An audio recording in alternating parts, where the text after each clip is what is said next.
Sleeping Beauty, the classic story of Sleeping Beauty and the 100-Year Trance. A long time ago, there were a king and queen who were unhappy because they were childless. But it happened that once when the queen was bathing, a frog crept out of the water onto the land and said to her, "Your wish shall be fulfilled. Before a year has gone by, you shall have a daughter." What the frog had said came true, and the queen had a little girl who was so pretty that the king could not contain himself for joy and ordered a great feast. He invited not only his kindred, friends, and acquaintance, but also the wise women, in order that they might be kind and well disposed towards the child. There were 13 of them in his kingdom, but as he had only 12 golden plates for them to eat out of, one of them had to be left at home. The feast was held with all manner of splendor, and when it came to an end, the wise women bestowed their magic gifts upon the baby. One gave virtue, another beauty, a third riches, and so on with everything in the world that one can wish for. When 11 of them had made their promises, suddenly the 13th came in.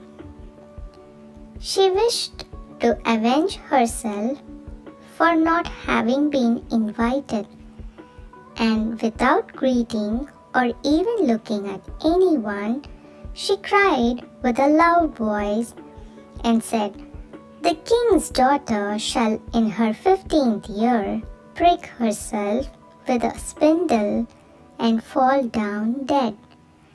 And without saying a word more, she turned round and left the room.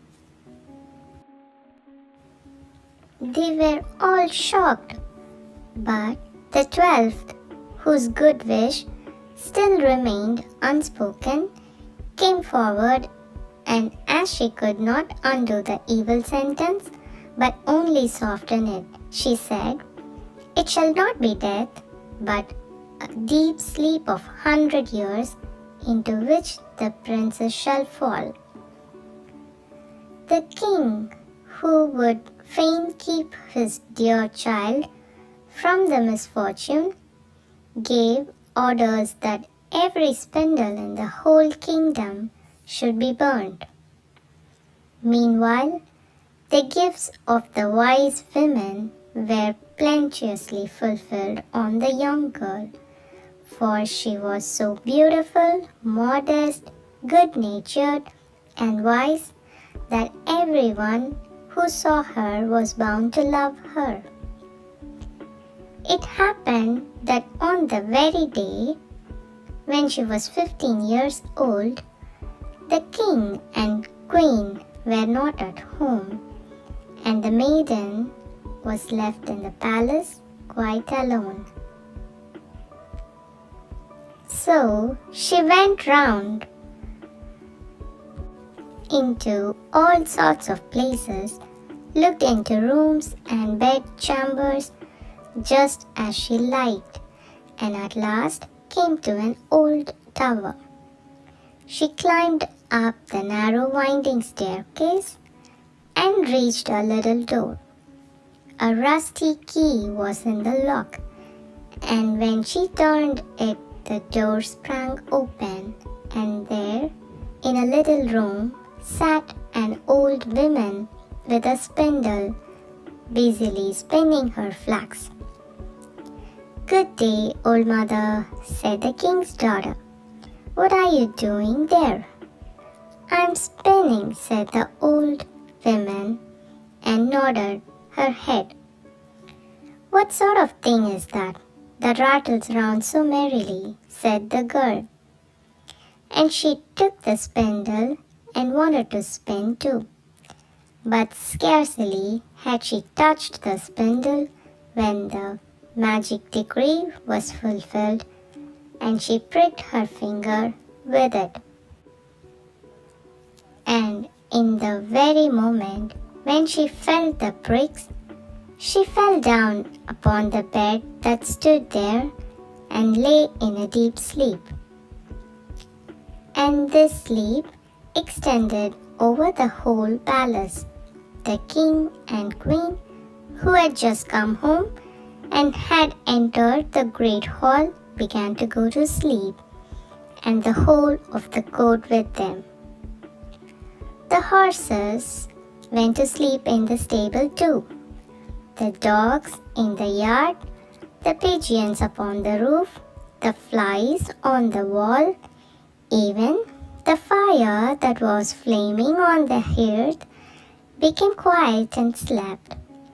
The roast meat left off frizzling, and the cook, who was just going to pull the hair of the scullery boy because he had forgotten something, let him go and went to sleep. And the wind fell and on the trees before the castle not a leaf moved again.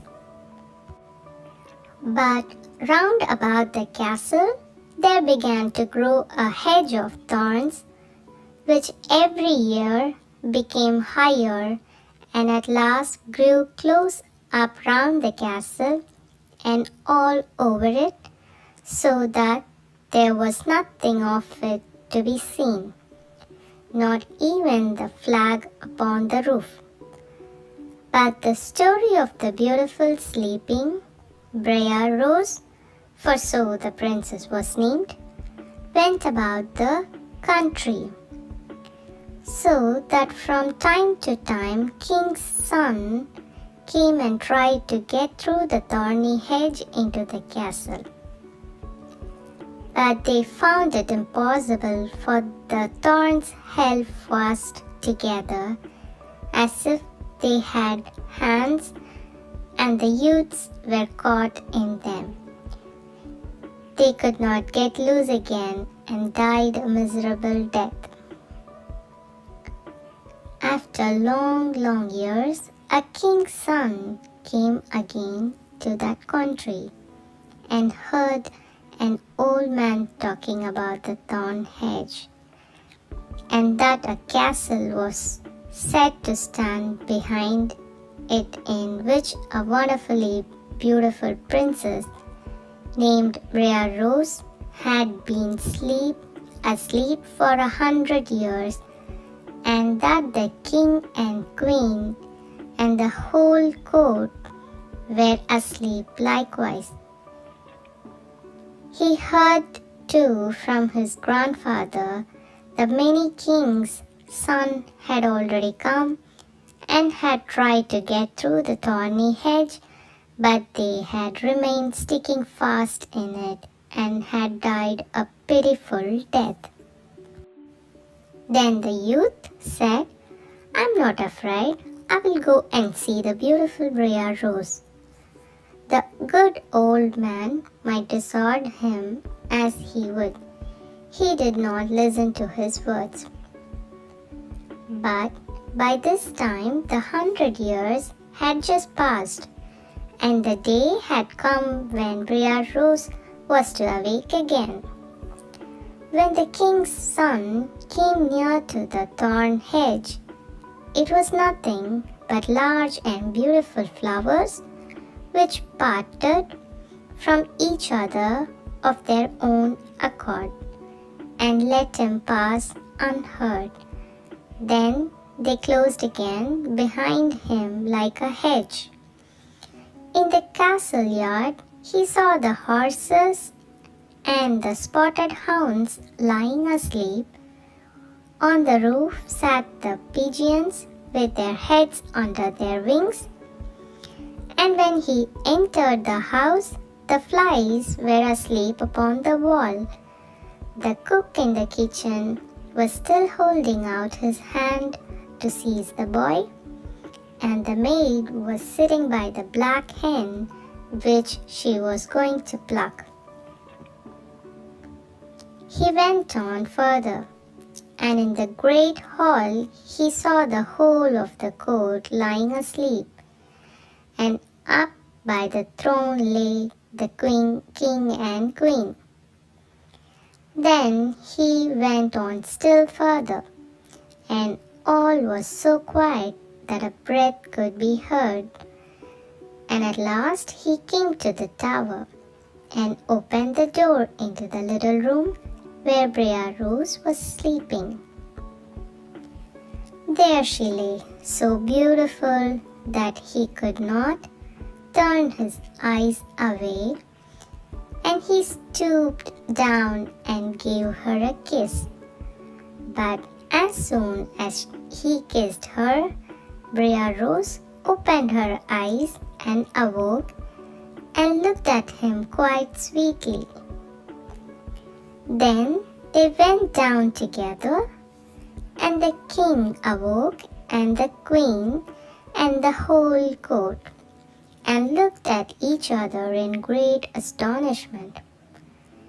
And the horses in the courtyard stood up and shook themselves. The hounds jumped up and wagged their tails.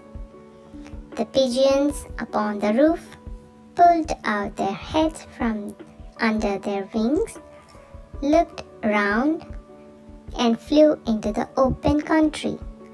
The flies on the wall crept again. The fire in the kitchen burned up and flickered and cooked the meat. The joint began to turn and sizzle again, and the cook gave the boy such a box on the ear that he screamed, and the maid finished plucking the fowl. And then the marriage of the king's son with Briar Rose was celebrated with all splendor, and they lived contented to the end of their days. The end.